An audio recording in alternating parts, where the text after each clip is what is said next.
Olá, nerds, geeks e afins! Estamos todos aqui idolatrando com o 8º episódio da terceira temporada da série The Orville, exibido na Star Plus.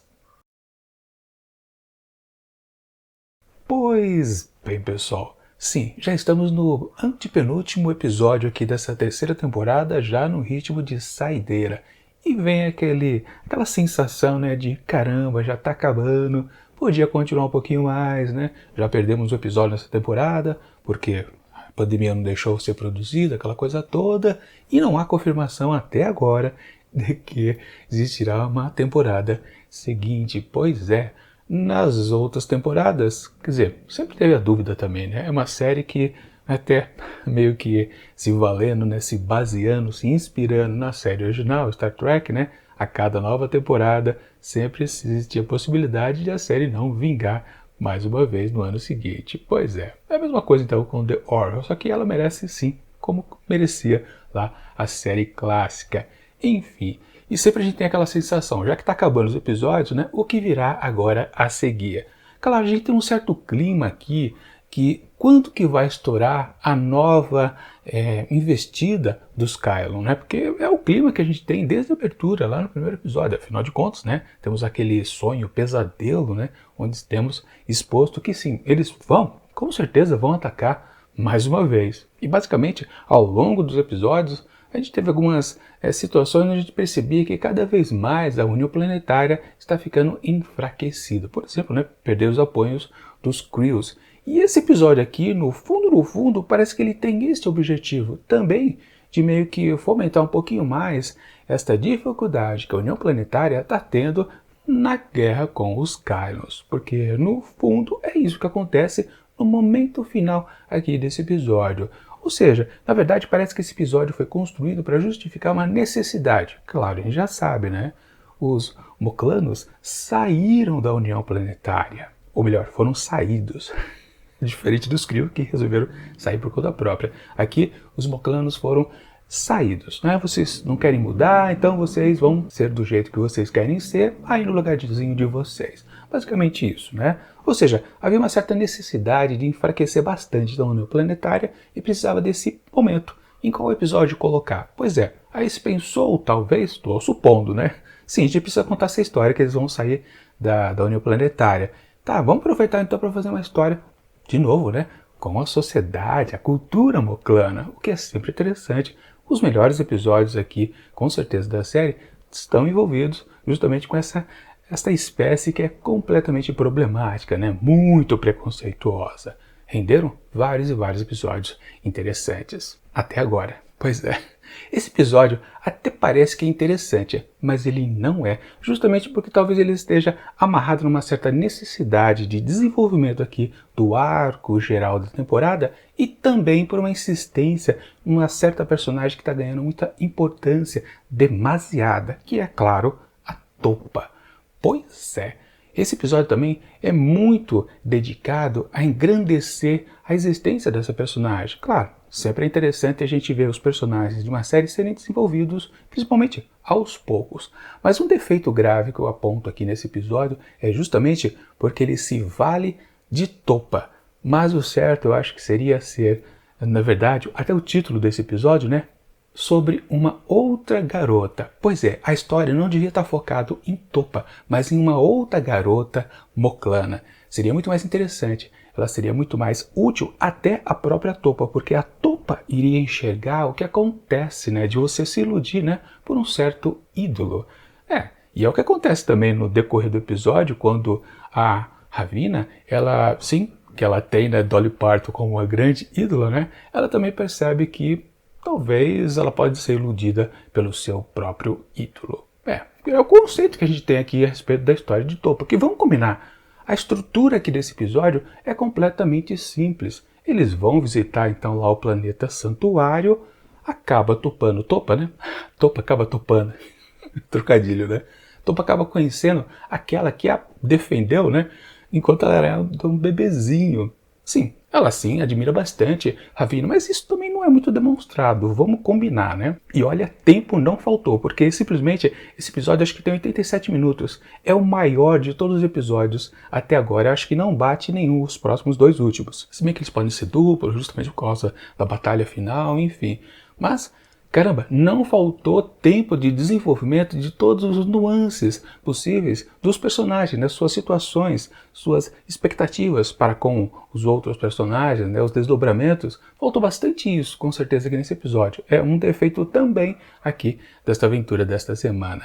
A Toppa, ela não foi explorada, de novo, eu já comentei. Ela não devia ser o foco principal, ela devia ser, por tabela, sim, ser o foco principal. Mas deveria existir uma outra garota, não ser ela, onde reside o problema em si. Mas claro, né, precisavam fazer aquelas cenas de ações com a Kelly, com o Bortos, que aliás, né, parece que essa dupla é a principal para cenas de ação, né, porque a gente viu isso lá em outra temporada, né, na primeira temporada, né, quando eles estavam presos lá naquele campo de concentração, daquela sociedade também preconceituosa, né. Enfim, meio que bizarro aquele momento, né, de ação entre os dois, fizeram aqui novamente. Mas, ok, decidiram gastar tempo também com isso, com ação, em vez de desenvolver os intricados relacionamentos dos personagens, justamente a dependência. Esse episódio, claro, quer focar assim nesse negócio de você ter uma pessoa como ídolo e assumir que tudo que ela diz é verdadeiro, é útil, é válido, mas e daí, né? A gente conclui isso depois que assiste o episódio, eu acho que é pouco. O discurso poderia estar presente no texto, na boca dos personagens. Mas enfim, como eu disse, é um episódio completamente bem simplista, ele não tem nada demais. Eles vão até ao planeta porque ficou combinado, né? Durante lá o evento que aconteceu no episódio número 12, né, da segunda temporada, que foi o último, né, antes do episódio duplo e final, onde a gente acabou descobrindo que existia esse tal santuário comandado por Ravina. Aliás, eu ainda não fiz a resenha, porque eu ainda não cheguei até esse episódio. Acho que daqui umas 4 semanas, mais ou menos, eu vou até ele. Mas eu fiz a lição de casa. Quando eu terminei de assistir o episódio aqui dessa semana, eu fui ver santuário, porque algumas coisas eu não lembrava mais. Eu queria saber em qual contexto que aquilo tudo terminou. E justamente, aquele episódio foi fechado com o conceito que, caramba, vamos deixar essas mulheres, essas 6.000 fêmeas que estão aqui neste planeta em paz. E vamos combinar, Móculos, você não ataca esse planeta, né? Tudo bem, não vamos deixar esse planeta independente, um estado independente, né? Mas em contrapartida, elas também não vão mais fazer o tráfico de bebês fêmeas, né? Para salvá-las, ok? Todo mundo concorda? Então, basicamente, a cada um período de tempo, era necessário que emissários dos dois lados, né, viessem verificar se tudo estava certo. Ou seja, né, se principalmente, né, a turminha lá de Ravina não estava fazendo o tráfico ali dos bebês. Ou seja, era só contar todo mundo, né? Se ainda tivesse lá 6.000 fêmeas, tudo estava ok. Que, aliás, também ninguém falou nada disso, né? Porque parece que ela já estava reativando o sistema. Ou ela ia começar agora com a garota, com Toppa. Caramba, esses detalhes do episódio assim escapam bastante e seriam muito úteis. Ele está muito mais alinhavado, bem costuradinho, uma trama assim por baixo ali que a gente pudesse curtir e acabar, sim, achando que Toppa está sendo muito enganada por essa grande pessoa que é a Ravina, né? Bom, eu já combinei, ou melhor, eu vou comentar quando eu fizer os comentários da resenha a respeito lá do 12º episódio da segunda temporada do Santuário, né?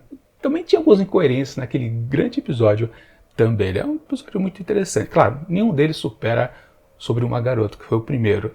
Mas, de novo, esse episódio aqui é muito simplista. Do nada, ela começa então a fazer a cabecinha de Toppa para dar uma ajuda. Ô, filha, leva aqui o colar, que tem aquela transmissão, e eu vou te dar um nome de um contato.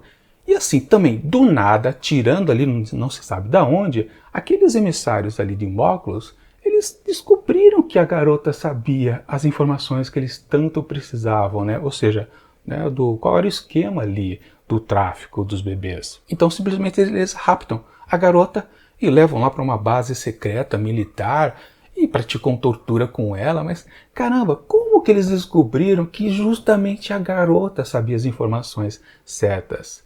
não tinha muito sentido. Não é mais fácil você ter raptado a Ravina, se você já vai fazer um certo crime ali escancarado, porque não tinha como, naquela situação que eles pegam a garota ali, do nada, ela some, evapora.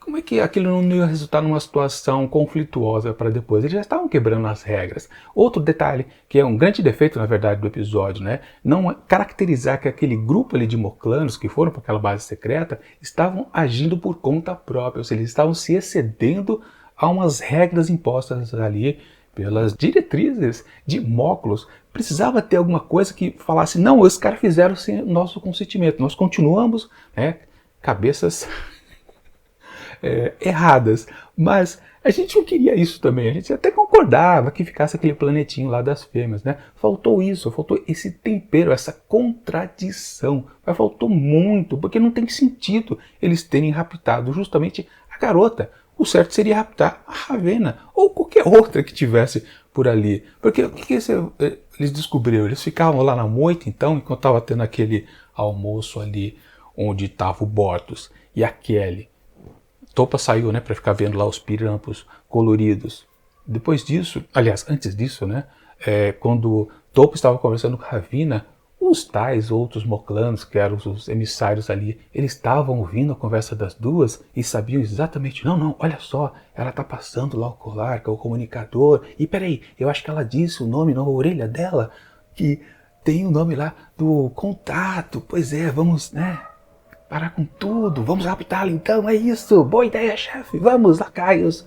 Caramba, foi do nada, foi uma coisa assim, ó, completamente mal feita. Não dá pra considerar esse episódio aqui de boa escrita, porque ele não é. Simplesmente, primeiro que é uma história bem simplesinha. Claro, isso não é um defeito, né? Boas histórias, aliás, grandes histórias, são simplistas, completamente sem nenhum rococó. Mas aqui não tem rococó, tem defeito e também o que enche aqui esse episódio, a larga duração dele, justamente são cenas de ação que não acrescentam lá muita coisa. E bom, depois que ela é raptada e se descobre que... Peraí, por que ela foi raptada, né? Claro, né? Bortus e Kelly perseguem a nave, enquanto que... E, claro, quando eles perseguem a nave, tudo vira apenas cenas de ação. Mas, enquanto isso, Ed, esse vale da própria Ravina, tentando convencê-la a explicar, né, para lá, para a Assembleia lá da União Planetária, que ela sim quebrou o acordo. No primeiro momento, ela não quer. Ok. E aí tem uma boa cena, talvez a melhor coisa que esse episódio ofereceu pra gente, que foi a participação da Dolly Parton. A própria cantora, atriz, estava lá se fazendo como ela mesma, né? Aliás, tem até um bom diálogo entre as duas, porque a própria Ravina fala, né? Eu sei que você não existe, você é apenas aqui um programa holográfico, né? O Ed que está tentando, né, fazer a minha cabeça, né? Claro, naquele conceito, do mesmo jeito que ela, por ser a ídola de Topa meio que se sujeitou a ser enganada, digamos assim, mas ela é uma criança, caramba. Aí a Ravena meio que concorda com o que a Dolly Parton fala ali. Também não deveria. Deveria ter outro momento onde ela teria consciência, depois de ver a sua ídola ali, mas tinha que ter mais molho, foi muito simplificado. E caramba, como é que as coisas estão super simplificadas num episódio tão gigantesco? Esse é o grande problema, então, aqui deste episódio, realmente. Enfim, quando ela topa, então, né, se flagelar, fala, não, fiz burrada, estraguei tudo, mas vamos tentar consertar as coisas. Claro que não dá certo lá na Assembleia da União Planetária. Então, apenas os moclanos são colocados como aqueles seres estúpidos que eles já eram. Mas daí, não evoluiu nada, para falar a verdade. Esse também é outro defeito aqui deste episódio. Ele não coloca tudo para frente, porque a única resultante clara, exata, foi a necessidade que eu já tinha falado para vocês, que precisava tirar Móculos de dentro da União Planetária para ajudar o arco da temporada, que é a guerra contra os Kylons. Ou seja, desperdiçaram um bom momento de colocar outra coisa interessante a respeito da cultura moclana. Porque no fundo, nada aconteceu. Porque simplesmente também a Ravena pode muito bem continuar o tráfico. Não tem sentido nenhum esse episódio aqui. Ele é completamente errado na sua essência, na sua construção, na necessidade de Ah, vamos pensar em outro episódio para eles, para os moclanos, mas o que a gente vai falar? Ah, não sei, vamos fazer qualquer coisa que meio que contradiz o que foi combinado lá no episódio da outra temporada. Pois é, esse que foi o problema. Pois foi afirmado, não vamos fazer o tráfico, mas agora vamos fazê-lo. E aí, quais são as consequências? Como eu coloquei, eu acho que seria muito mais interessante esse episódio sim ser sobre uma outra garota. E tô para perceber através de uma amiguinha, digamos assim, que teria jogo, que teria momentos dela engrandecer, ela entender que ela talvez não possa confiar nos seus ídolos, no caso, Ravenna, né? Lembrando uma coisa, o episódio já começa de uma forma que você pensa, que coisa esquisita, vai ser por aí? Porque literalmente, né, a Toppa acaba revelando que ela está interessada em alguém. Pede os conselhos de Kelly, aquela coisa toda, né? Você fala, caramba, não sei, vai começar então a história da ela querer se relacionar com uma outra fêmea? É isso que o seriado vai querer dizer pra gente? E aí, de uma maneira meio maluca, acabamos descobrindo que isso aí era apenas uma piada. Pois é, porque a gente acaba descobrindo em cenas posteriores que ela tá apaixonada pelo Gordon, pois é. E o idiota, claro, não percebe no primeiro momento, né? Todo mundo ali na engenharia já sacando que ela tá afim de você. E ele, não, que é. Quando cai a ficha, ele fala, não, veja bem, você apenas é uma garota. Podemos ser. Eu considero você como uma irmãzinha, né? O chavão certo para cortar tudo, né? Acabar qualquer coisa. Então, ok, aquela possibilidade de ela se afeiçoar de maneira amorosa com alguém, uma fêmea, né?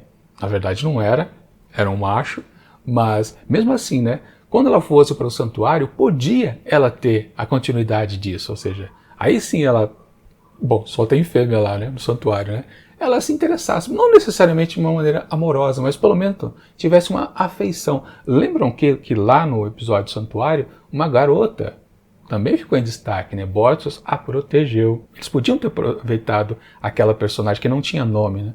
Podiam ter colocado aqui como uma amiguinha de Toppa. Elas podiam ter alguma afeição. E essa garota, então, que estava em algum esquema ali com Ravenna, e meio que eles trocassem. Vamos aproveitar a oportunidade que Toppa está aqui, né? Vamos fazer alguma coisa aqui, envolvessem a Toppa de uma maneira assim, um pouco mais substanciosa, mais complicada, que deixasse o episódio com mais molho. Mas não, simplesmente foi uma coisa que meio largada. Ela topou, foi, levou o colar e forçado. Como é que os caras descobriram que ela tinha as informações necessárias? Que ela sim deveria ser a pessoa a ser torturada. Simplesmente não tem sentido. E de novo, o episódio é completamente simplista. Ele não tem nenhuma carga evolutiva para a cultura ali dos moclanos. Você pode dizer, não, o episódio na verdade termina de uma maneira muito definitiva. Vocês viram? Clyden voltou perdoando. Ou se auto-perdoando, né? Das besteiras que fez. Caramba, ainda para fechar todo o roteiro mal amarrado, eles destruíram um grande personagem que é o Clyden. Ele sempre foi, entre aspas, né, o vilão ali dentro do elenco. Pois é, ele sempre foi o cara com ideias tortas. Vindo dele, o debate sempre seria incrível, né? Porque a opinião dele sempre era enviesada. Mas agora destruíram o personagem, agora ele concorda com a filha, com a existência da filha. Eu já disse também na crítica de outros episódios a respeito da cultura moclana que, caramba, faltou muito ver o lado do Clyde, porque ele também é uma vítima, mas o que ele sente de fato nunca foi explorado. E de novo, agora na situação que ele está, voltando ali para a família e renegando a identidade moclana, porque os três fizeram isso, né? Foi Clyden, Bortos e Toppa. Os três não fazem parte, mas eles, né, abdicaram, né, de ser um cidadão moclano. Ou seja, o Clyde foi completamente arrasado. O que ele vai ser agora? Vai ser um personagem que não serve para nada. Ou daqui a algum tempo ele vai voltar a ser preconceituoso. Ou pior ainda, isso é um indício realmente que a série está chegando ao fim. Porque meio que só tem sentido dele ficar, entre aspas, né, do bem, justamente por causa disso. Porque vai se fechar o arco completo dele também. O que seria trágico, na verdade, né? Aliás, né, o Clyden aparecer aqui de surpresinha no final do episódio também foi bem broxante. vi vários comentários por aí de pessoas que acharam sensacional, mas não tem sentido ele mudar a sua visão simplesmente ele não tendo participado de nada. Ele chegou depois, tudo já havia sido resolvido. Por exemplo, né, Bortus, na preocupação de salvar a filha, ele comunicou o fato, no caminho pelo menos, ao Clyde, raptaram a nossa filha, mas eu estou tentando salvá-la. Ele fez isso? Não, também não mostrou. Podia ter uma cena algo parecido, né? Ele refletindo se deveria avisar ou não o Clyde, né? Mas, caramba, ele aparecer no final, então não tem sentido. Ou seja, da onde veio a mudança do Clyde? Só de saber que a filha correu perigo? Não tem justificativa. A transformação que ele passou é uma grande transformação, na verdade, ele precisaria ter para mudar seus conceitos completamente, né, de burro ou de mula empacada que ele sempre foi.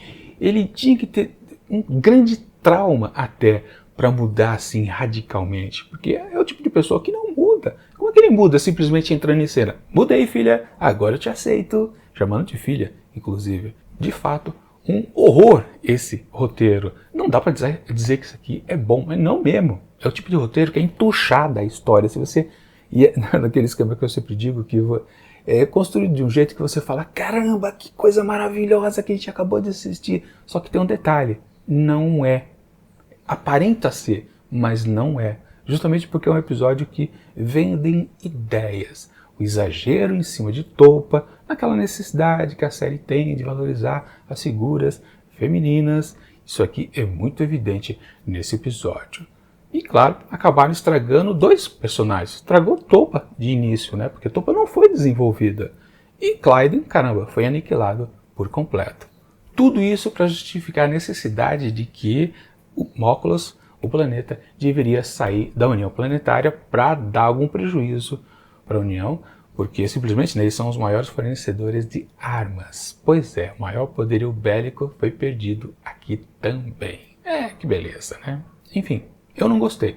Eu sei de bastante gente que gostou desse episódio, achou ele também sensacional, mais um dos grandes a respeito da sociedade moclana, mas não é. Na minha opinião, é o mais fraco de todos, porque simplesmente esse texto aqui é um engodo. E portanto, para esse 8º episódio da 3ª temporada de The Orville, eu atribuo apenas 3,5 asteriscos. Mais do que isso, já é ficar com ilusão na cabeça achando esse episódio sensacional. A única coisa divertida que eu curti muito foi a participação da Dolly Parton. O resto, olha, não vale nada. Mas eu quero saber a opinião de vocês, coloquem aqui nos comentários, porque eu posso ser apenas o louco da história, não é? É isso.